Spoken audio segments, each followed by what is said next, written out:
ಕಾಶ್ಮೀರದಲ್ಲಿ ಪ್ರವಾಸಿಗರ ಮೇಲೆ ಹತ್ಯೆ ಖಂಡಿಸಿ ಭಾರತ ಯುದ್ಧ ಮಾಡಲೇಬೇಕು ಅಂತ ಫಿಕ್ಸ್ ಆಗಿ ಕೂತಿದೆ. ಸೊ ಯುದ್ಧ ಆಗ್ಬೇಕಾ ಬೇಡವಾ ಅಂತ? ಸರ್ ನನ್ ಕೇಳಿದ್ರೆ ಯುದ್ಧ ಆಗ್ಬೇಕು. ಎದಕ್ಕಂದ್ರೆ ನಾನು ಈಗ ಏನೋ ಪೆಹಲ್ಗಾಮ್ ಅಂತ ಹೇಳಿದ್ರಲ್ಲ, 1 ಇಯರ್ ಬ್ಯಾಕ್ ನಾನು ಹೋಗಿದ್ದೆ. ನಂದು ಮ್ಯಾರೇಜ್ ಆದ್ಮೇಲೆ ಹೋಗಿದ್ದೆ. ಈಗ ನೀವು ಅದು ನೋಡಿರ್ಬೋದು, ಲೆಫ್ಟಿನೆಂಟ್ ಏನು ಅವ್ರು 6 ಡೇಸ್ ಆಗಿಂದ ಅವ್ರಿಗೆ ಹತ್ಯೆ ಆಗಿದೆ. ಒಂದಿಷ್ಟು ಮಂದಿ ಹೇಳ್ತಾರೆ ಇದು ಟೆರರಿಸ್ಟ್ ಅಲ್ಲಿ ಯಾವುದೇ ಜಾತಿ ಇಲ್ಲ, ಧರ್ಮ ಇಲ್ಲ ಅಂತೇಳಿ. ಬಟ್ ಆ ಟೆರರಿಸ್ಟ್ ಬಂದು ಅವ್ರ ಧರ್ಮ ಕೇಳಿ ಹೊಡೆದಿರೋದು. ಸೊ ಆದ ಕಾರಣ ಏನು ಹೇಳಕ್ ಹೋಗ್ತೀನಿ ಅಂದ್ರೆ, ಅವರಿಗೆ ಏನು ಹೊಡೆದಿದಾರಲ್ಲ, ಇವಾಗ ಇಲ್ಲಿ ಇಂಡಿಯಾದಲ್ಲಿ ಹಿಂದೂನು ಇದ್ದಾರೆ, ಮುಸ್ಲಿಮ್ ಇದ್ದಾರೆ. ಇದು ನಮ್ಮ ಸೆಕ್ಯುಲರ್ ಕಂಟ್ರಿ. ಸೊ ಅಂದ್ರೆ ಎಲ್ಲರೂ ಇದ್ದಾರೆ ಇಲ್ಲಿ. ಸೊ ಹಂಗಾಗಿ ನಾವು ಏನು ತಿಳ್ಕೊಬೇಕಂದ್ರೆ, ಎಲ್ಲರೂ ಜನ ನಾವು ಒಗ್ಗಟ್ಟಂತ ತಿಳ್ಕೊಬೇಕು. ಮೊದಲು ಏನು ಇಲ್ಲಿ ನಮ್ಮ ಇಂಡಿಯಾದ ಒಳಗಡೆ ಏನು ಟೆರರಿಸ್ಟ್ ಇರ್ತಾರಲ್ಲ, ಅವ್ರನ್ನ ಮೊದಲು ಮುಗಿಸಿ ಆಮೇಲೆ ನಾವು ಈಗ ಮೊದಲು ಹೆಂಗಂದ್ರೆ, ಈಗ ಗೌರ್ಮೆಂಟ್ ಅಂತೂ ಸೆಂಟ್ರಲ್ ಗೌರ್ಮೆಂಟ್ ಫೈನಲ್ ಡಿಸಿಷನ್ ತೊಗೊಂಡ್ಬಿಟ್ಟಿದ್ದಾರೆ. ಈಗ ನೀವು ಹಿಂದೂಸ್ ರಿವರ್ ಬ್ಲಾಕ್ ಮಾಡಿದ್ದಾರೆ. ಬ್ಲಾಕ್ ಮಾಡಿ ಅವ್ರಿಗೆ ಏನು ತಕ್ಕ ಶಾಸ್ತ್ರ ಕೊಡ್ಬೇಕು ಕೊಡ್ತಿದ್ದಾರೆ. ಸೊ ಅವ್ರ ಮೇಲೆ ನನ್ನ ಪ್ರಕಾರ ಏನು ಹೇಳ್ತಿದ್ದಾರೆ ಅಂದ್ರೆ, ಯುದ್ಧ ಆಗ್ಬೇಕಂತ ನಾನು ಬಯಸ್ತೇನೆ. ಯಾಕಂದ್ರೆ ಅವ್ರಿಗೆ ಒಳ್ಳೆ ಈ ತರ ಮಾಡಬಾರ್ದು. ಅವ್ರು ಯಾರು ಯಾವುದೋ ಪರ್ಸನ್ ಅಲ್ಲಿ ಹುಮೆನ್ ಅಂದಮೇಲೆ ಹುಟ್ಟಿದನ್ ಬಂದು ಒಂದು ಜೀವ ಇದ್ದೇ ಇರುತ್ತೆ ಎಲ್ಲರಿಗೆ. ಸೊ ಅವರಿಗೆ ನೆನಪು ಬರ್ಬೇಕದು, ಓಕೆ ಅವಂದು ಅಷ್ಟೇ ಜೀವ, ನಂದು ಅಷ್ಟೇ ಜೀವ, ಯಾರಿಗೆ ಏನು ಮಾಡಬಾರ್ದು. ಈಗ ಅವ್ನಿಗೆ ಎಷ್ಟು ಹಕ್ಕಿದೆ ಈ ಭೂಮಿ ಮೇಲೆ ಬದುಕಕ್ಕೆ, ನನಗೂ ಅಷ್ಟೇ ಹಕ್ಕಿದೆ ಅಂತೇಳಿ ಅವ್ರಿಗೆ ಅರ್ಥ ಆಗ್ಬೇಕು. ಅದು ಅರ್ಥ ಯಾವಾಗ ಆಗುತ್ತೆ ಅಂದ್ರೆ, ಆ ಮೈಂಡ್ ಸೆಟ್ ಇದ್ದವರಿಗೆ ನೀವೇನೇ ಹೇಳಿ, ಅಂದ್ರೆ ಒಂದ್ ರೀತಿಯಿಂದ ಚೆನ್ನಾಗಿ ಹೇಳಕ್ ಹೋದ್ರು ಹಂಗೆ ಕೇಳೋದಿಲ್ಲ ಅವರು. ಅವ್ರಿಗೆ ಅವ್ರು ಯಾವ ತಕ್ಕ ಸ್ಥಿತಿ ಮಾಡಿದ್ದಾರೆ. ಈ ಟೂರಿಸ್ಟ್ ಯಾವ್ದು ಸೈನಿಕಲ್ಲ ಅವ್ಗೆ ಹೊಡೆದಿರೋದು. ಅವರು ಟೂರಿಸ್ಟ್ ಕಡೆ ಏನು ಬಂದೂಕಿರೋದಿಲ್ಲ, ಏನಿರೋದಿಲ್ಲ. ಸೊ ಹಂಗೆ ಅವನ ಕಡೆ ಆ ಟೂರಿಸ್ಟ್ ಕಡೆನೇ ಹಂಗೆ ಬಂದೂಕಿದ್ದಾಗ ಅವ್ನು ಏನು ಮಾಡಕ್ ಬರ್ತಿದ್ದಿಲ್ಲ ಅವಾಗ. ಹಂಗೆ ಏನಾದ್ರು ಅವ್ರದ್ದು ಏನಾದ್ರು ಈಗ ಯುದ್ಧ ಮಾಡ್ಬೇಕಂದ್ರೆ ಸೈನಿಕರ ಮೇಲೆ ಮಾಡ್ಲಿ ಅವರು, ನಾರ್ಮಲ್ ಜನದ ಬಗ್ಗೆ ಮಾಡಬಾರ್ದು. ಸೊ ಆದ ಕಾರಣ ಅವ್ರು ಏನು ಟೂರಿಸ್ಟ್ ಇದಾರಲ್ಲ, ಅವ್ರಿಗೆ ತಕ್ಕ ಶಾಸ್ತ್ರ ಆಗ್ಬೇಕಂದ್ರೆ ಯುದ್ಧ ಆಗ್ಬೇಕಂತ ಬಯಸ್ತೀನಿ ನಾನು. ಈಗಾಗಲೇ ನಮ್ಮ CM ಸಿದ್ದರಾಮಯ್ಯನವರು ಮೊದಲಿಗೆ ಯುದ್ಧ ಬೇಡ ಅಂದ್ರು, ಶಾಂತಿ ಸೌಹಾರ್ದತೆಯಿಂದನೇ ಇದನ್ನ ಮುಗಿಸೋಣ ಅಂದ್ರು. ಬಟ್ ಇವಾಗ ಯೂಟರ್ ನೋಡ್ತಾ ಇದಾರೆ ಯುದ್ಧ ಆಗ್ಲಿ ಅಂತ. ಇದ್ರ ಬಗ್ಗೆ ಏನಂತೀರಿ? ನನಗನ್ಸಿದ ಮಟ್ಟಿಗೆ ಅವ್ರಿಗೆ ಯಾರೋ ಹಿಂಗ ತಲೆ ತುಂಬಿರ್ಬೋದು. ಇಲ್ಲ ಅಂದ್ರೆ ಅವ್ರಿಗೆ ಮೊದ್ಲಿಂದ ನೋಡಿ ನೀವು, ಮೊದ್ಲಿಂದ ಅವ್ರದ್ದು ಏನಿದೆ, ಎಲ್ಲರೂ ಅಂದ್ರೆ ಅವ್ರು ಓಟ್ ರಾಜಕಾರಣ ಮಾಡ್ತಾರೆ ಅನ್ಸುತ್ತೆ ನನಗೆ. ಮೊದಲು ಒಂದಿಷ್ಟು ಸ್ಟಾರ್ಟಿಂಗ್ ಹೇಳಿರ್ತಾರೆ, ನೀವು ಮುಸ್ಲಿಂ ಅಪೋಸಿಟ್ ಏನಾದ್ರು ಮಾತಾಡಿದ್ರೆ ನಿಮ್ದು ನೆಕ್ಸ್ಟ್ ಗೋರ್ಮೆಂಟ್ ಬರಲ್ಲ, ಇಲ್ಲಾಂದ್ರೆ ನಿಮ್ ಗೋರ್ಮೆಂಟೇ ಹೋಗ್ಬಿಡುತ್ತೆ ಇವಾಗ ಅಂತ ಏನಾರು ಹೇಳಿರ್ತಾರೆ. ಅದಕ್ಕೆ ಆ ಟೈಮಲ್ಲಿ ಬಂದವನು ಸಿದ್ದರಾಮಯ್ಯ, ಈಗ ನಮಗೂ ಅಂದ್ರೆ ನಮ್ಮ CM ಅವರು.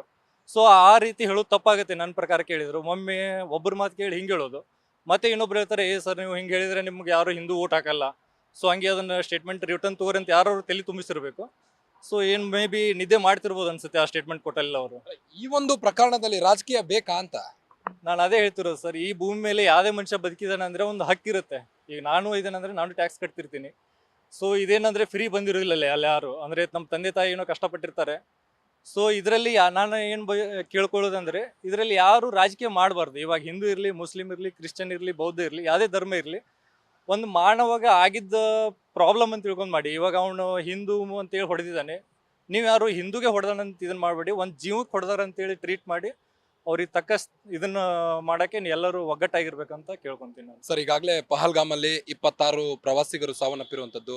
ಈ ಒಂದು ಹತ್ಯೆ ಖಂಡಿಸಿ ಈಗ ನಮ್ಮ ಭಾರತದ ಆರ್ಮಿ ಯುದ್ಧ ಮಾಡಲೇಬೇಕು ಅಂತ ಫಿಕ್ಸ್ ಆಗಿದೆ. ನಮ್ಮ ಕೇಂದ್ರ ಸರ್ಕಾರ ಕೂಡ ಯಾವಾಗ ಘೋಷಣೆ ಮಾಡುತ್ತೋ ಗೊತ್ತಿಲ್ಲ. ಬಟ್ ಯುದ್ಧ ಆಗ್ಬೇಕಾ ಬೇಡವಾ ಅಂತ? ಸರ್, ಯುದ್ಧ ಆಗೋ ಅವಶ್ಯಕತೆ, ಯುದ್ಧದಿಂದನೇ ಇದನ್ನೆಲ್ಲ ತಪ್ಪಿಸ್ಬೇಕಂತಲ್ಲ. ಈಗ ನೋಡಿ, ಈಗ ಆ ಕಡೆಯಿಂದ ಹೆಂಗಾಗಿದೆ ಅಂದರೆ, ನಾವು ಯಾವಾಗಲೂ ಒಂಥರ ಡಿಫೆನ್ಸಿವ್ ಮೋಡಲ್ಲೇ ಇದ್ದೀವಿ. ಅದು ಹೇಗಂದರೆ, ಈಗ ನೋಡಿ, ನಾವು ಹಿಂಗೆ ಸಪೋಸ್ ಈಗ ನಾವು ಯಾವುದೋ ಒಂದು ಗೇಮ್ ಆಡ್ತಾ ಇದ್ವಿ, ಕಲ್ಲು ಹೋಗಿ ಆಟ ಅಂತ. ಸೊ ಒಂದು 10 ಕಲ್ಲು ಹೋಗಿತಾರೆ ನಮಗೆ, ಓಕೆನಾ. ನಾವೆಲ್ಲ 10 ಕಲ್ಲು ತಡಿಯೋಕ್ಕಾಗಲ್ಲ ನಮ್ಮ ಕೈಲಿ. ಸೊ ಓಕೆ, ನಾವು ತಡಿತೀವಿ, ಎಷ್ಟೋ ಒಂದು ಅದರಲ್ಲಿ 5-6 ತಡಿಸ್ತೀವಿ, ಓಕೆನಾ. ಇನ್ನೊಂದು 3-4 ಬಿದ್ದೇ ಬೀಳ್ತದೆ. ಸೊ ಇದು ಅದೇ ಥರ ಆಗಿರೋ ಲೋಪ, ಓಕೆನಾ. ನಾವು ನಮ್ಮ ಭಾರತ ಆರ್ಮಿನ ಆ ಥರ ಬಿಟ್ಕೊಡೋ ಇದು ಮಾತೇ ಇಲ್ಲ. ಸೊ ಅವರು ಕೆಲಸ ಮಾಡ್ತಾ ಇದ್ದಾರೆ. ಎಲ್ಲೋ ಇದರಲ್ಲಿ ಏನಾಗ್ತಾ ಇದೆ, ಅಲ್ಲಿರೋ ಲೋಕಲ್ಸ್.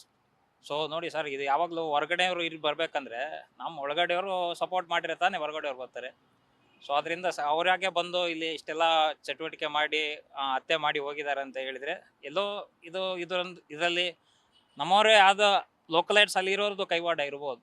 ನೀವು 100% ಅವ್ರಿಗೆ ಇಷ್ಟು ಈಸಿಯಾಗಿ ಬಂದು ಇಷ್ಟೆಲ್ಲ ಸೆಕ್ಯೂರಿಟಿನ ಬೇಯಿಸ್ಬಿಟ್ಟು ಮಾಡ್ತಾರೆ ಅಂದರೆ, ಸೊ ಎಲ್ಲೇ ಒಂದು ಅವ್ರಿಗೆ ಆ ಧೈರ್ಯ ಇದೆ. ಸೊ ಹೀಗಾಗಿ ಇದು ಒಂದು ಹೈ ಟೈಮ್ ಸರ್. ಇದಕ್ಕೆ ನಮ್ಮ ಭಾರತ ಈಗೇನು ಸಜ್ಜಾಗ್ತಾ ಇದ್ದಾರೆ, ಯುದ್ಧ ತಯಾರಿ ಎಲ್ಲ, ಇದು ಒಳ್ಳೆಯದು. ಇದು ಎಂದೂ ಆಗಬೇಕಾಗಿತ್ತು, ಈಗ ಆಗ್ತಾ ಇದೆ. ಸೊ ಡೆಫಿನೆಟ್ಲಿ ಇದು ಅವ್ರಿಗೊಂದು ಮೆಸೇಜ್. ಸರ್, ಈಗಾಗಲೇ ಪಾಕಿಸ್ತಾನದವರು ಸಾಕಷ್ಟು ನೆರವು ಪಡ್ಕೊಂಡಿದ್ದಾರೆ ನಮ್ಮ ಭಾರತದಿಂದ. ಅದಾದ್ರೂ ನಮ್ಮ ಮೇಲೆ ಬೆಂಕಿ ಉಗುಳೋದು ಬಿಡ್ತಿಲ್ಲ. ಇದ್ರ ಬಗ್ಗೆ ಏನಂತೀರಿ? ಅವರೆಲ್ಲ ನಿಯತ್ತಿಲ್ದಿರೋ ನಾಯಿಗಳು. ಅಂಥವ್ರಿಗೆ ನಾವು ಏನು ಎಷ್ಟು ಸಹಾಯ ಮಾಡಿದ್ರು ಅಷ್ಟೇ. ಅದು ಬೆಳೀತಾ ಬಂದಿರಬೇಕು, ಮನೆಯಲ್ಲೆಲ್ಲ ಕಲಿಸಿರ್ಬೇಕು ಇಂಥವೆಲ್ಲ ಏನಂತಾರೆ ಬೇಸಿಕ್ ಪ್ರಿನ್ಸಿಪಲ್ಸ್ ಇದು. ಯಾರು ನಮಗೆ ಸಹಾಯ ಮಾಡಿರ್ತಾರೆ ಅವ್ರದ್ದು ಋಣದಲ್ಲಿ ನಾವು ಬದುಕಬೇಕು, ಅವ್ರದ್ದು ಆ ಋಣ ತೀರಿಸ್ಬೇಕು ನಾವು. ಅಂಥದ್ದೆಲ್ಲ ಇಲ್ಲ, ಅವರಿಗೆ ಏನು ಮಾಡೋಕ್ಕಾಗಲ್ಲ ಇಂಥದ್ದು. ಸೊ ನಾವೇ ಚೇಂಜ್ ಆಗ್ಬೇಕು ಇನ್ಮೇಲಿಂದ. ಸರ್, ಯುದ್ಧ ಆಗ್ಬೇಕಾ ಬೇಡ ಅಂತೀರಾ ಇವತ್ತು? ಯುದ್ಧ ಆಗಬೇಕು. ಯಾವಾಗೂ ಅಟ್ಯಾಕಿಂಗ್ ಫಸ್ಟ್ ಡಿಫೆನ್ಸ್ ಅಂತೂ ಇದೆ ನಮ್ಮದು. ಸೊ ಅಟ್ಯಾಕಿಂಗ್ ಮೋಡಲ್ಲೂ ಇರ್ಬೇಕು ನಾವು, ಅಂದರೆ ನಮ್ಮ ಹತ್ರ ಬರೋದು ಕಡಿಮೆ ಮಾಡ್ತಾರೆ ಅವರು. ಈಗಾಗಲೇ ವಿಕ್ರಾಂತ್ ಕೂಡ ಸಮುದ್ರಕ್ಕೆ ಇಳಿದಿರುವಂತದ್ದು, ಇದ್ರ ಬಗ್ಗೆ ಏನಂತೀರಿ? ಎಲ್ಲೋ ಒಂದ್ ಕಡೆ ಸಂಭವ ಇದೆ, ಪಾಕಿಸ್ತಾನಕ್ಕೆ ಮುಟ್ಟಿ ನೋಡ್ಕೊಳ್ಳೋಂಗ್ ಉತ್ತರ ಕೊಡ್ತಾರೆ ನಮ್ಮ ಆರ್ಮಿಯವರು ಅಂತ. ಕೊಟ್ಟರೆ ಚೆನ್ನಾಗಿರುತ್ತೆ, ಮತ್ತೆ ಬರಲ್ಲ ಅವರು. ಸೊ ಯುದ್ಧ ಆಗ್ಬೇಕಾ ಬೇಡ ಪಾಕಿಸ್ತಾನ ಮೇಲೆ ಅಂತ? ಯುದ್ಧ ಆಗ್ಲೇಬೇಕು ಸರ್, ಯುದ್ಧ ಆಗ್ಲೇಬೇಕು. ಅಷ್ಟೊಂದು ಜನ ಪಾಪ ಇವಾಗ ಮದುವೆ ಆಗ್ಬಿಟ್ಟು 7 ದಿವಸ ಆಗ್ಬಿಟ್ಟು ಅಂಥವ್ರು ಮದುವೆ ಸಾಯಿಸ ಅಂದರೆ ಇವಾಗ ಯುದ್ಧ ಆಗ್ಲೇಬೇಕು ಸರ್, ಗ್ಯಾರಂಟಿ. ಈಗಾಗಲೇ ಉಗ್ರರ ಮನೆ ಮೇಲೂ ಕೂಡ ನಮ್ಮ ಇಂಡಿಯನ್ ಆರ್ಮಿ ಯುದ್ಧ ನಡೆಸಿದೆ, ಸಾಕಷ್ಟು ಮನೆಗಳನ್ನ ಧ್ವಂಸ ಮಾಡಿದೆ. ಸೊ ಯಾವ ರೀತಿ ಯುದ್ಧ ಆಗ್ಬೇಕು? ಇನ್ನೊಮ್ಮೆ ನಮ್ಮನ್ನವರು ಕನ್ಸಲ್ಲೂ ನೆನ್ಸ್ಕೊಳ್ಬಾರ್ದು, ಆ ರೀತಿ ಯುದ್ಧ ಆಗ್ಬೇಕಾ ಅಂತ? ಗ್ಯಾರಂಟಿ. ಇನ್ನೊಂದ್ಸಲಿ ಹಿಂದೂಗಳ ಮೇಲೆ ಕೈ ಮಾಡ್ಬೇಕಂತ ಮುಟ್ಟು ನೋಡ್ಕೊಬೇಕು ಇನ್ನೊಂದ್ಸಲಿ, ಆ ಥರ ಆಗ್ಲೇಬೇಕು ಗ್ಯಾರಂಟಿ. ಅದಾಗ್ಲೇಬೇಕಂತ ಗ್ಯಾರಂಟಿ. ಯುದ್ಧ ಆಗ್ಬೇಕಾ ಬೇಡ ಅಂತೀರಾ ಪಾಕಿಸ್ತಾನ ಮೇಲೆ? ಯುದ್ಧ ಖಂಡಿತ ಮಾಡಲೇಬೇಕು. ಈ ಭಾರತದ ಏನು ನಮ್ಮ ಶಕ್ತಿ ತೋರಿಸ್ಲೇಬೇಕು, ಅವರಿಗೆ ತೋರಿಸ್ಲೇಬೇಕು. ತೋರಿಸಿಲ್ಲ ಅಂದರೆ ಆಗೋದಿಲ್ಲ. ಅವರು 10 ಜನ ಹೊಡೆದ್ರೆ ನಾವು 1000 ಜನ ಹೊಡೆದು ತೋರಿಸ್ಬೇಕು. ನಮ್ಮ ದೇಶದ ಶಕ್ತಿ ತೋರಿಸ್ಬೇಕು ನಾವು ಯಾವತ್ತೂ ಅಷ್ಟೇ. ಆ ಥರ ಎದುರು ಕೂರಬಾರ್ದು ಯಾವತ್ತೂ. ಈಗ ನಮ್ಮ ಭಾರತ ದೇಶದಲ್ಲಿ ಹಿಂದೂ ಮುಸ್ಲಿಂ ಅಂದ್ರೆ ಒಂದು ರಾಜಕೀಯಕ್ಕೆ ಬಳಸ್ಕೊಳ್ಳುವಂತ ಒಂದು ಧರ್ಮಗಳಾಗ್ಬಿಟ್ಟಿದಾವೆ. ಸೊ ಇದರಲ್ಲಿ ರಾಜಕಾರಣ ಮಾಡ್ಬೇಕಾ ಬೇಡವಾ ಅಂತಪ್ಪ ಈ ಒಂದು ಹತ್ಯೆಯಲ್ಲಿ? ರಾಜಕಾರಣ ಏನಿಲ್ಲ ಸರ್, ನಮ್ಮ ದೇಶದ ಶಕ್ತಿ ತೋರಿಸ್ಬೇಕು ಅಷ್ಟೇ. ಇಲ್ಲಿ ನಮ್ದು ಎಲ್ಲಿ ರಾಜಕಾರಣ ಬೇಜಾರು ಮಾಡ್ತಾ ಇದ್ದಾರೆ, ಅದು ಮಾಡಬಾರ್ದು. ಆ್ಯಕ್ಚುಲಿ ಈ ವಿಷಯದ ರಾಜಕೀಯ ಮಾಡಲೇಬಾರ್ದು ಯಾರೂ.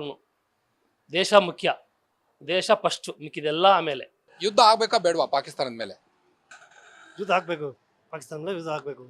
ಯಾಕೆಂದರೆ ನಮ್ಮದು ಇದು ಎಲ್ಲ ಇದು ಚೆನ್ನಾಗಿರಬೇಕು. ನಮ್ಮ ಭಾರತ ಎಲ್ಲ ಇದು ಇರಬೇಕು.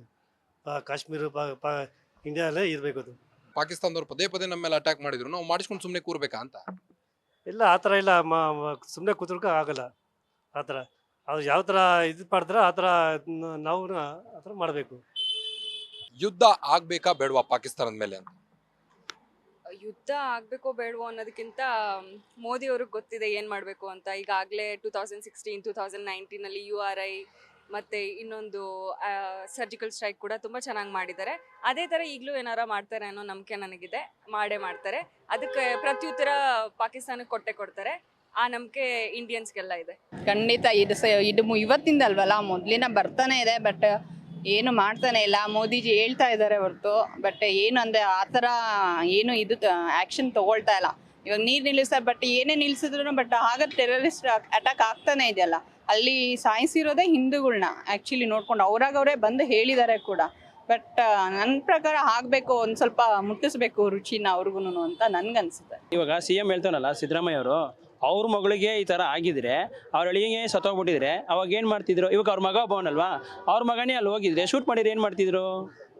ಯುದ್ಧ ಮಾಡಲೇಬೇಕು ಮೋದಿಯವರೇ, ನನ್ನ ಮಗನಿಗೆ ಶೂಟ್ ಮಾಡಿಬಿಟ್ಟಿದ್ದಾರೆ, ನನ್ನ ಮಗನಿಗೆ ಎಟ್ಬಿಟ್ಟಿದ್ದಾರೆ ಅಂತ ಹೇಳ್ತಾರಲ್ಲ, ಅವ್ರಿಗೆ ಮಾತ್ರ ಮಕ್ಕಳಲ್ವಾ? ಬೇರೆಯವ್ರಿಗೆ ಮಾತ್ರ ಹೆಂಡತಿ ಇಲ್ಲ, ಮಕ್ಕಳಿಲ್ಲ, ಏನಿಲ್ವಾ?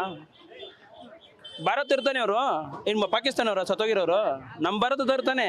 ಅವ್ರಿಗೇನು ಹೊಟ್ಟೆಗೆ ಅನ್ನ ತಿಂತಾರೆ, ಏನು ತಿನ್ನಲ್ವಾ? ಯಾರೇ ಆದ್ರೂ ಒಂದು ಮನುಷ್ಯತೆ ಇರಬೇಕು. ಇವಾಗ ಇವ್ರು ಹೋಗ್ಬಿಟ್ಟು ಅಲ್ಲಿ ಪಾಕಿಸ್ತಾನ ಹೊಡ್ಬಿಟ್ರೆ ಸುಮ್ಮನೆ ಬಿಟ್ಬಿಡ್ತೀವಿ ನಾವು ಭಾರತದವರು? ನಾವು ಬಿಟ್ಬಿಡ್ತೀವ? ಯುದ್ಧ ಆಗಬೇಕು. ಒಂದು ಕಡೆ ನೋಡಿದ್ರೆ ಯುದ್ಧ ಅಡ್ವಾಂಟೇಜ್ ಇದೆ, ಡಿಸ್ಅಡ್ವಾಂಟೇಜ್. ಅಂದರೆ ಇದ್ರ ಸಮಯ ಏನಂದರೆ ಲಾಸ್ ಅಂತೂ ಹಾಗೆ ಆಗುತ್ತೆ ಆಬ್ವಿಯಸ್ಲಿ. ಯುದ್ಧ ಅಂದರೆ ಒಂದು ಕಡೆಯಿಂದ ಆಪೋಸಿಟ್ ಎರಡು ಕಡೆಯಿಂದ ಯುದ್ಧ ಆದರೆ ಎರಡು ಕಡೆಯಿಂದ ಇದು ಆಗುತ್ತೆ, ಪ್ರಾಬ್ಲಮ್ ಆಗುತ್ತಲ್ಲ. ಬಟ್ ನಮ್ಮ ದೇಶದ ಹಿತ ದೃಷ್ಟಿ ನೋಡಬೇಕಾದ್ರೆ ಯುದ್ಧ ಆಗಬೇಕು. ಈಗ ಎಷ್ಟು ದಿನ ಅಂತ ನಾವು ಸುಮ್ಮನೆ ಇರೋಣಲ್ಲ, ನಾವು ಅದಕ್ಕೆ ಆನ್ಸರ್ ಕೊಡಲೇಬೇಕು. ಯಾಕಂದ್ರೆ ಇಷ್ಟು ಜನ ಸತ್ತಿದ್ದಾರೆ, ಅದು 1 ಟೈಮ್ ಅಲ್ಲ 2 ಟೈಮ್, ಪದೇ ಇದೇ ಆಗ್ತಿದೆ. ಸೊ ಇದೆಲ್ಲ ನೋಡಿದರೆ ಯುದ್ಧ ಆಗಬೇಕು. ಬಟ್ ಯುದ್ಧ ಹೆಂಗಾಗ್ಬೇಕಂದ್ರೆ ಲೈಕ್ ಎಲ್ಲ ಯುದ್ಧ ಅಂದರೆ ಲೈಕ್ ಈಗ ರಾಜತಾಂತ್ರಿಕವಾಗಿ ಮಾಡ್ತಿದ್ದಾರಲ್ಲ, ಅದು ಒಂದು ಯುದ್ಧನೇ, ಅದೊಂದು ಟೈಪ್ ಯುದ್ಧನೇ.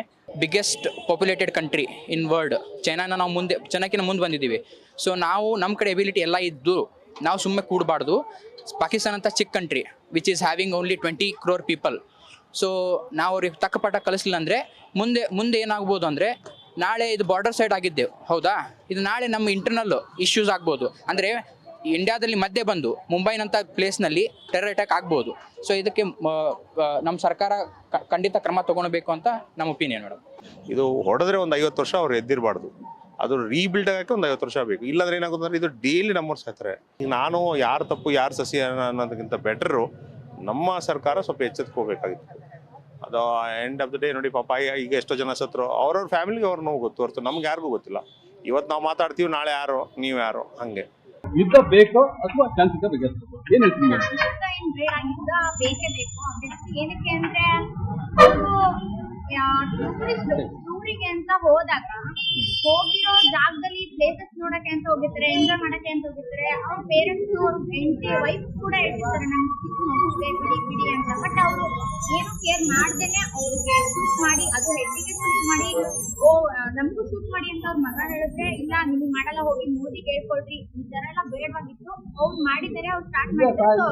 ಇವಾಗ ನಾವು ಅದಕ್ಕೆ ರಿವರ್ಸ್ ಕೊಡ್ಲೇಬೇಕು. ಯುದ್ಧ ಬೇಕೇ ಬೇಕು. ಯಾಕೆಂತಂದ್ರೆ ಇದು ಎರಡೇ ಸರಿ ಆಗ್ತಾ ಇರೋದು ಯುದ್ಧ. ಹಿಂದೆ ಲಾಲ್ಬಹದ್ದೂರ್ ಶಾಸ್ತ್ರಿ ಅವರು ಇದ್ದಾಗ ಆಗಿತ್ತು. ನೆಕ್ಸ್ಟ್ ಈಗ ಅದೇ ತರ ಮೋದಿ ಅವ್ರು ಬಂದಿದ್ದಾರೆ, ಇವ್ರ ಕಾಲದಲ್ಲಿ ಆಗ್ಬೇಕು. ಯಾಕಂದ್ರೆ ಇವರು ಬಲಿಷ್ಠವಾಗಿದ್ದಾರೆ, ನಮ್ಮ ದೇಶ ಬಲಿಷ್ಠವಾಗಿದೆ. ಜನ ಎಲ್ಲಾ ದೇಶದವರು ನಮಗೆ ಸಪೋರ್ಟ್ ಕೊಟ್ಟಿದ್ದಾರೆ. ಈ ಸಾರಿ ಅವ್ರನ್ನ ಬಗ್ಬಡಿಬೇಕು, ಬಗ್ಬಡ್ರೆ ಸರಿ ಆಗ್ತದೆ, ಅಂದ್ರೆ ಆಗೋದಿಲ್ಲ. ಬೇಕೇ ಬೇಕು, ಅವ್ರನ್ನ ಹೊಡಿಲೇಬೇಕು. ಹುಡುಕ್ತಾ ಹೋದ್ರೆ ಇದು ಜಾಸ್ತಿ ಆಗ್ತದೆ. ನಮ್ಮ ಪ್ರಧಾನಮಂತ್ರಿಗಳು ಉತ್ತಮವಾದ ಡಿಸಿಷನ್ ತಗೊಂಡು ಅವರಿಗೆ ಪಾಠ ಕಲಿಸ್ತಾರೆ ಅಂತ ನಾವು ನಂಬಿದ್ದೇವೆ. ಪ್ರಧಾನಮಂತ್ರಿ ಅವರಿಗೆ ಬಿಟ್ಟಿದ್ವಿ, ಅವ್ರಿಗೆ ಬಂದು ಬಡಿಬೇಕು, ಇಲ್ಲ ನಾವು ಈ ಥರ ಟೆರರಿಸ್ಟ್ ಅಟ್ಯಾಕ್ ಮಾಡ್ಕೊಂಡೆ ನಮ್ಮವ್ರು ಸಾಯ್ತಾ ಇರ್ಬೇಕು ಅನ್ನೋದು ಅವರಿಗೆ ಬಿಟ್ಟಿದ್ವಿ. ನಮಗೆ ಒಂಥರ ಅವ್ರಿಗೆ ಬಂದು ಬಡಿಬೇಕು ಅನ್ನೋದು ಭಾಳ ಹೌದು. ಯುದ್ಧ ಮಾಡಿ ಅವ್ರಿಗೆ ಪಾಠ ಕಲಿಸ್ಬೇಕು. ನಮ್ಮ ದೇಶ, ನಮ್ಮ ಭಾಷೆ, ನಮ್ಮ ನೀರು, ನಮ್ಮ ಜನ ಮೇಲೆ ಯಾವುದೇ ಕಾರಣಕ್ಕೂ ಪ್ರತಿಕ್ರಮಣ ಮಾಡಿದ್ರೆ ಸಹಿಸ್ಕೊಳಕ್ಕಾಗಲ್ಲ. ಯುದ್ಧ ಬೇಕೇ ಬೇಕು, ತಿಳ್ಸ್ಕೊಳ್ಳೇಬೇಕು. ನಮ್ಮ ದೇಶ, ನಮ್ಮ ಜನ, ನಮ್ಮ ಇದು ಫಸ್ಟ್ ಪ್ರಿಫರೆನ್ಸ್ ಸರ್. ನನ್ನ ದೇಶ ನಮಗೆ ಕೊಡಬೇಕು ಸರ್. ಹಂಗಾಗಿ ಯುದ್ಧ ಬೇಕೇ ಬೇಕು. ಅಲ್ಪದ ಜನ ಪಾಪ ಟೂರಿಸ್ಟ್ ಹೋಗಿರುವಾಗ ಗೊತ್ತಾಯ್ತಿದ್ದಾರೆ, ಯುದ್ಧ ಮಾಡೋ ಪರಿಸ್ಥಿತಿ ಬಂದ್ರೆ ಮಾಡ್ಲೇಬೇಕಾದ್ರೆ ಅದನ್ನ ಮೋದಿ ಅವ್ರು ಏನಿದ್ದಾವೆ ಅಂತ ಡಿಪೆಂಡ್. ಆಲ್ರೆಡಿ ಈಗ ಸಿಂಧುವದಿ ನಿಲ್ಸಿದ್ದಾರೆ, ಮತ್ತೇನೋ ಮಾಡ್ತಾ ಹೋಗ್ಬಿಟ್ಟಿದ್ದೀವಿ. ಇದರ ಪ್ರಕಾರ ಡಿಪೆಂಡ್ ಮಾಡ್ತಾರೆ. ಹಂಗಾಗಿ ನಿಮ್ಮ ಒಪಿನಿಯನ್ ಯುದ್ಧ ಬೇಕು. ಅವ್ರು ರೆಡಿ, ನಾವು ರೆಡಿ. ಆ ಥರ ಒಂದು ಉಗ್ರಗಾಮಿಗಳನ್ನ ಮಟ್ಟ ಹಾಕ್ಲೇಬೇಕು. ಸರ್ ಯುದ್ಧ ಬೇಕು. ಅವ್ರು ಗೆದ್ಬಿಡಿಬೇಕಂದ್ರೆ ಯುದ್ಧ ಬೇಕೇ ಬೇಕು. ಯಾಕಂದ್ರೆ ನರಮೇಧ ಮಾಡಿದ್ದಾರೆ ಸರ್ ಅವರು. ಈ ಪ್ರಾಣಿಗಳೆಲ್ಲ ಮನುಷ್ಯರನ್ನು ನರಮೇಧ ಮಾಡಿದ್ದಾರೆ. ಹೀಗಾಗಿ ನನ್ನ ಹಾಗೆ ಯುದ್ಧ ನಡೀಲೇಬೇಕು. ನರೇಂದ್ರ ಮೋದಿ ಅವರಿಗೆ ಮನವಿ ಮಾಡ್ಕೊಡ್ತೀನಿ ಮತ್ತು ಕರ್ನಾಟಕದ ಸಿದ್ದರಾಮಯ್ಯ ಅವರಿಗೆ ಮನವಿ ಮಾಡ್ಕೊಡ್ತೀನಿ, ಯುದ್ಧ ನಡೀಲಿ ಸರ್, ನಡೀಬೇಕು. ಇಂಥ ಉಗ್ರಗಾಮಿಗಳು ಮಟ್ಟ ಹಾಕಲೇಬೇಕು. ಈಗಾಗ್ಲೇನೆ ಪಾಕಿಸ್ತಾನದ ಕುಡಿಯಕ್ ನೀರು ಸರ, ಆದ್ರೂ ಎಷ್ಟು ಇದು ಮಾಡ್ತಿದ್ದಾರೆ ಅವರು. ಹಂಗಾಗಿ ನನ್ನ ಆಗ್ರಹ ಯುದ್ಧ ನಡೀಬೇಕು. ಪಾಕಿಸ್ತಾನಕ್ಕೆ ನಮ್ಮ ಸೇನೆ ತಕ್ಕದಾದಂಥ ಉತ್ತರವನ್ನು ಕೊಟ್ಟೇ ಕೊಡುತ್ತೆ. ಒಂದು ವೇಳೆ ದೇಶ ಮತ್ತೊಂದು ಬಾರಿ ನಮಗೆ ಸೇವೆಗೆ ಕರೆದ್ರೆ ನಾವು ಸಹ ಹೋರಾಡಲಿಕ್ಕೆ ಸಿದ್ಧ ಅನ್ನೋ ಒಂದು ಮಾತುಗಳನ್ನು ಹೇಳ್ತಾ ಇರುವಂಥದ್ದು. ಕ್ಯಾಮ್ರಾಮನ್ ವೆಂಕಟೇಶ್ ಜೊತೆ ವೀರೇಶ್ ದಾನಿ, ಗ್ಯಾರಂಟಿ.